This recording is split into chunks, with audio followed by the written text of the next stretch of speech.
Hoje, o Melhor e Mais Justo discute as condições do menor infrator no Brasil, com Marisa Deppmann, advogada e mãe de Vitor Hugo Deppmann, um jovem assassinado por um menor.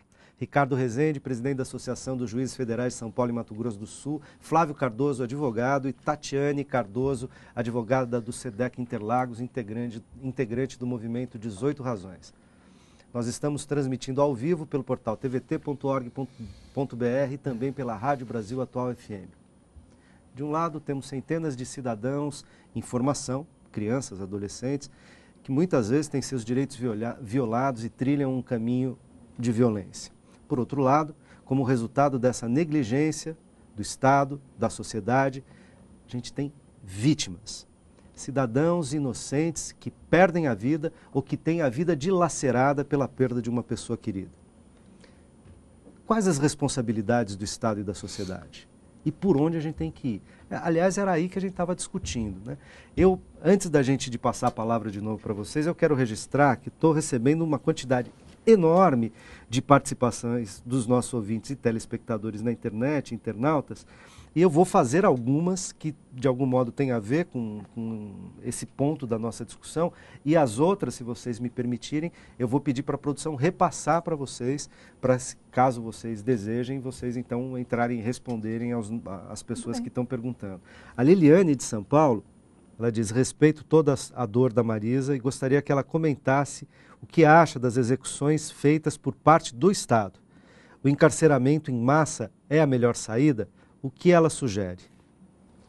Eu acho que se o policial abusou do direito dele de ação, ele também tem que responder pelo ato que ele pratica. Não sou contra em absoluto. Acho que todo mundo que se excede tem que responder pelo ato que pratica, que é o que eu cobro. Se o menor sabe o que ele faz, se ele tem consciência daquilo que ele faz, ele tem que responder pelo ato dele. Se ele pode votar, se ele pode praticar sexo, se ele pode trocar de sexo a partir dos 16, por que ele também não pode responder por tudo que ele pratica a partir dos 16? Agora, o encarceramento, eu acho que também, eu acho que está na hora da sociedade se mobilizar, abraçar a minha luta e ir lá cobrar, que nem eu estou cobrando. Eu cobro do senhor ministro da Justiça, que ele fala que ele preferia morrer aí para o nosso sistema carcerário. Então, o que ele vai fazer? Qual a atitude que ele vai tomar? Porque ele é o ministro. Se alguém tem o poder de mudar esse país ou mudar o sistema carcerário que está aí, é ele. Ele tem o poder, ele tem o dinheiro, ele é o político. Não sou eu. Eu estou cobrando. Eu votei nele, eu votei nele não. Eu não votei na presidente Dilma. Não voto no PT porque eu acho que o PT ele não está fazendo absolutamente nada. O governo está aí há 10 anos e há 10 anos que o nosso índice de educação está regredindo. Nós somos o penúltimo colocado hoje. Fazem 10 anos que o crime aumentou na faixa de 16 e 17 anos, aumentou 141%, pesquisa do jornal Estado de São Paulo. E na faixa dos 18 para o infinito, aumentou 41%. Então, você vê, em duas faixas etárias, 16 e 17 anos, 141%. É um absurdo, quer dizer... Mas sem estender e sem mudar de assunto. Não, tudo bem, desculpa. Então, eu acho que o sistema carcerário tem que ser reformado. Agora, cabe a quem a reforma? Aos nossos legisladores, ao nosso ministro, e a sociedade tem que cobrar. Então, venha para a minha luta. Vem comigo, vamos cobrar. Sem polemizar, e temos outras sem polemizar, porque obviamente eu, por exemplo, divirjo de você, até porque a segurança pública é função estadual, constitucionalmente falando. A gente tem então governos estaduais, que em São Paulo é PSDB. Vocês têm problema de segurança pública, é um problema que me parece que é suprapartidário. Aliás, infelizmente, se fosse de um partido só, seria mais fácil a gente resolver. Aliás, eu não estou votando em ninguém, também só tenho anulado o voto. Com relação a essas execuções cometidas por policiais, a gente fez um levantamento que a gente milita também no Comitê contra o Genocídio da Juventude Negra e Periférica em São Paulo. E a gente fez um levantamento, somente o ano passado em São Paulo foram vítimas de homicídio 5.206 pessoas. É um número absurdo. Reconhecidamente pelo Estado foram mortas 546 pessoas. Foram executadas, reconhecida negro, você tá dizendo? em conflito... Não, o total dos homicídios notificados. Isso. Não só de negro. Não, do total de homicídios. De negros, não, é do mulheres. comitê. É que tem um comitê que milita nessa causa. Então, 546 foram, reconhecidamente, foi o Estado que reconhece que matou. 7.646 foram o total de pessoas mortas. De mães que choraram seus absurdo, filhos, que mas policiais quem que vai mudar mataram. Então, mas é por isso que aí que eu não acredito que esse governador, de fato, tá realmente comprometido com a mudança desse dado. É um absurdo. A gente pega os últimos 18 anos, que são dados da Secretaria de Segurança Pública. São 150 mil pessoas vítimas de homicídio nesse estado. Mas pelo E menos o que se alguma reconhece, coisa. mal Aí se tá. reconhece os grupos de extermínio. Quem está nas periferias, e aí a gente que tem contato nas periferias, verifica que essas pessoas que são mortas, 15 por dia, nas periferias dessa cidade, eles sabem quem é que está matando. E, no entanto, a gente tem um índice de mais de 90% de falta de elucidação, que ninguém sabe de quem que é a autoria. Então, eu não parece acredito que o índice realmente de resolução na investigação criminal é por volta de 8%. Exatamente. Então, quando a gente pega o índice de homicídio cometido por adolescente, é 0,6% e o de latrocínio 0,9%, sendo que em 2001 esse índice de homicídio era 1,4%. Então, houve uma diminuição de 2001 para cá, sendo de 0,6%. Então, quando eu falo do ano passado, 5.206 pessoas vítimas de homicídio, que para mim é um Brasil dado ou em São absurdo. Paulo? Não, no Brasil são 50 mil. Em São Paulo. Em São Paulo só. Quando a gente fala desse número, se pegar o número de adolescentes autores desses crimes, é muito pequeno. Não, mas é me muito desculpa, pequeno. Mas eu acho que mas se a gente pega salvar uma vida, então, mas se a gente pega o total de adolescentes vítimas, é muito grande. Por que a gente não briga por política contra a letalidade?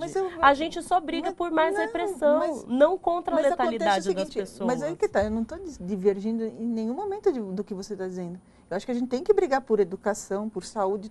Só que se você pensar que você vai brigar por educação e começar agora, no primeiro ano primário, o ciclo até o ensino médio são 12 anos. Não, então não dá para esperar. Não, tem medidas que são de curto prazo, de médio então, mas prazo, eu de longo prazo. nesse... Você está dizendo que, peraí, só para a gente se organizar, que há medidas emergenciais que precisam ser tomadas para tentar estancar essa sangria, essa perda de vidas de lado a lado. Mas a culpa não é dos adolescentes. É por isso que eu trago esses números, para afirmar que a culpa desse tanto de gente morta anualmente nesse estado e anualmente nesse país não é culpa dos adolescentes. Então, a gente está focando nesse sentido no lugar errado. Mas eu acho que nós temos que focar nos dois. Eu acho que o adolescente está matando mais e o bandido está matando mais. Então, não está pelos dados. Agora, a gente não vive numa situação contraditória. Por exemplo, alguns anos atrás, de maneira plebiscitária, o Brasil escolheu não impedir a posse de armas de fogo. Isso não é uma contradição? Não, mas ele porque assim a gente não impede o uso de armas de fogo, há uma facilidade de arma de fogo que aumenta a letalidade, né? Seja na mão de adolescentes, seja na mão de adultos, tá certo? E além da letalidade do Estado, do agente público, que é um outro problema, eventualmente de não suficiente preparo das nossas polícias e tal, é uma outra questão, mas estou falando por parte da sociedade civil.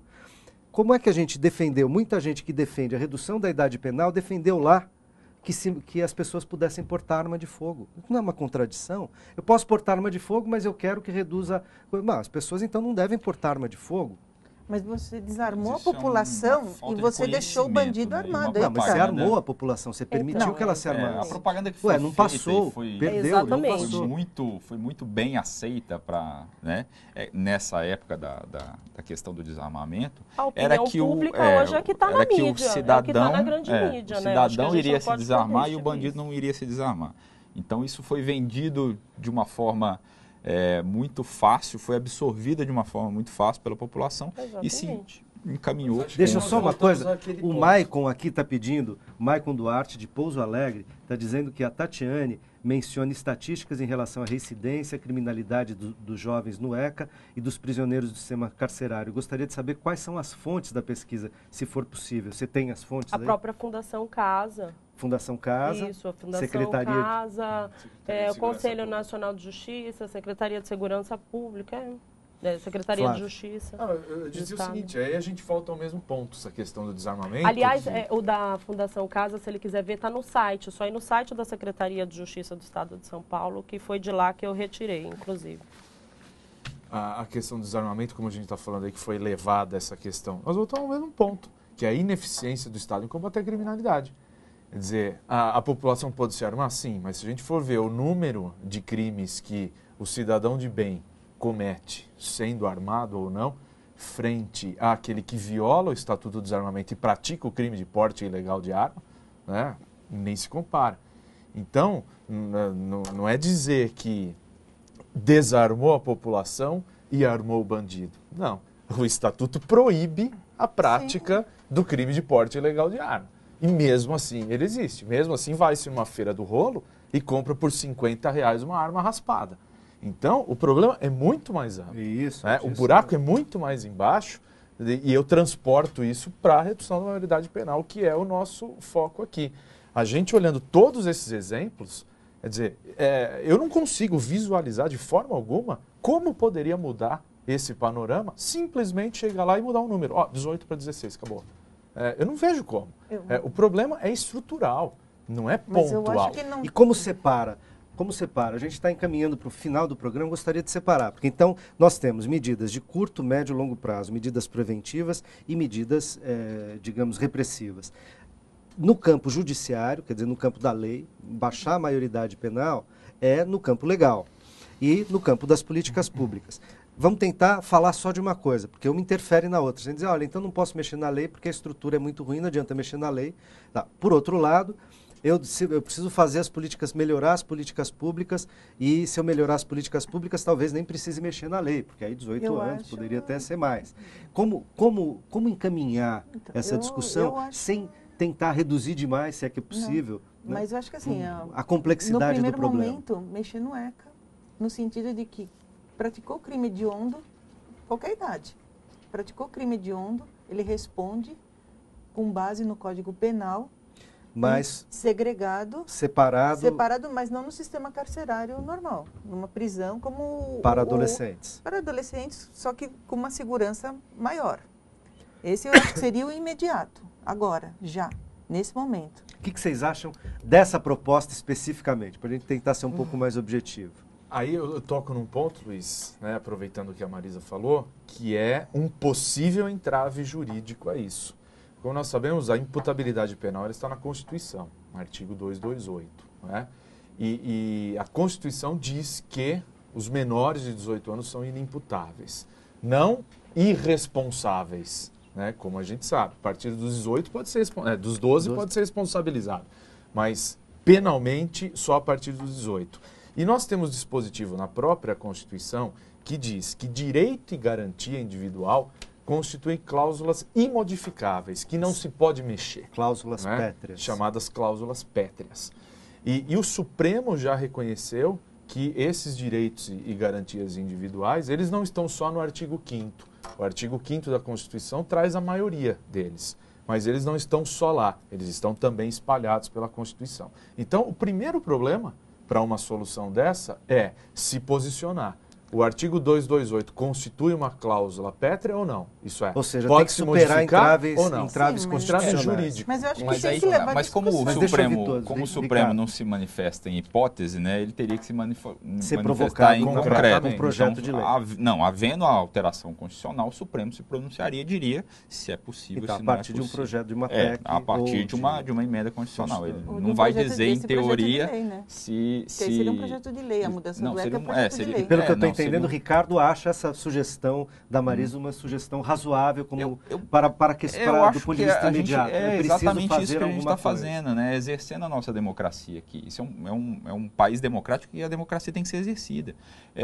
Mesmo que eu gosto da proposta, acho que uma medida como a pura e simples redução de 18 para 16 seria uma medida, eu tendo a apoiar só por ser uma medida, por ser uma postura proativa em relação à solução do problema e sair do imobilismo. Marco jurídico. O que não dá para fazer é ficar simplesmente parado. Eu não me considero na melhor das condições para fazer uma proposta e se chegar no final de um debate como esse, né, na concretização dessas medidas, como sendo a melhor proposta. O que né, a sociedade não, e é o meu sentimento, né, como cidadão, não como juiz, é que não dá para não fazer nada. não dá para não discutir, não dá para não mudar o que está. A forma como a gente vai fazer isso é o que está em debate. É o que está em debate. Deixa eu botar a Tatiane e aproveitar aqui, Tatiane, para perguntar se você concordaria com uma coisa na direção do que uma proposta na direção do que a Marisa falou, e também encaixando aqui a Marina Alves de Santo André, que pergunta para os convidados que são contra a redução, pelo que eu vi mais explicitamente aqui, a Tatiane e o Flávio, o que eles acham que deve ser feito para diminuir a violência? Direitos humanos apenas para os que cometem os crimes? As vítimas não teriam direito? Que esse é um clamor popular bastante frequente, né? Não, jamais. Jamais a gente defende isso. Aqui também tem um equívoco com relação às nossas manifestações, enfim, eu jamais tem uma série de equívocos isso. Que a gente está discutindo, né? Jamais, são muito pelo contrário. que comprometem, às vezes, a lógica do que a gente diz, ou do que a gente... Muito pelo contrário, a nossa luta é para a diminuição da violência. A gente não quer que as pessoas morram, né? E com certeza também a gente tem uma luta para a reparação dos familiares vítimas de violência. A gente defende isso, vem sendo uma briga que a gente vem travando, só que, enfim, é isso, né? A gente briga, só que... Eu não sei que briga que é essa, porque eu sou muito honesta. Eu não recebi apoio, eu não recebi uma carta de condolências, não recebi um telefonema de condolências, absolutamente nada de nenhuma associação, ONG, ministério, qualquer esfera de governo dos direitos humanos, inclusive da OAB. Nem a Comissão dos Direitos Humanos da OAB não me telefonou. Então, na verdade, realmente a gente, assim, pelo menos eu falo da instituição que eu venho, do SEDEC Interlagos, a gente não tem essa prática mesmo de mandar carta para os familiares vítimas, a gente não tem essa atuação, mas a gente participa de grupos, inclusive, que tem mães vítimas de violência, que tem mães que lutam e que brigam para justamente não só responsabilizar, mas modificar esse sistema que a gente vive, que culmina nisso. Infelizmente, o nosso tempo acabou. Eu preciso agradecer a vocês, dizer que nós vamos ter que seguir nesse debate, dizer a você também e aquele que nos escreveu, a gente vai mandar para os nossos convidados todas as perguntas que vieram para que eles possam responder e entrar em contato com vocês, caso desejem. Agradeço também a você que nos acompanhou até aqui. Esse é um tema polêmico que certamente a gente não iria esgotar numa única conversa.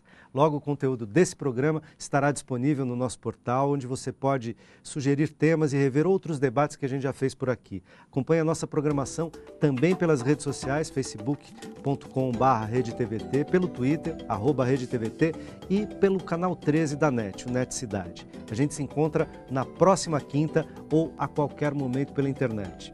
Forte abraço.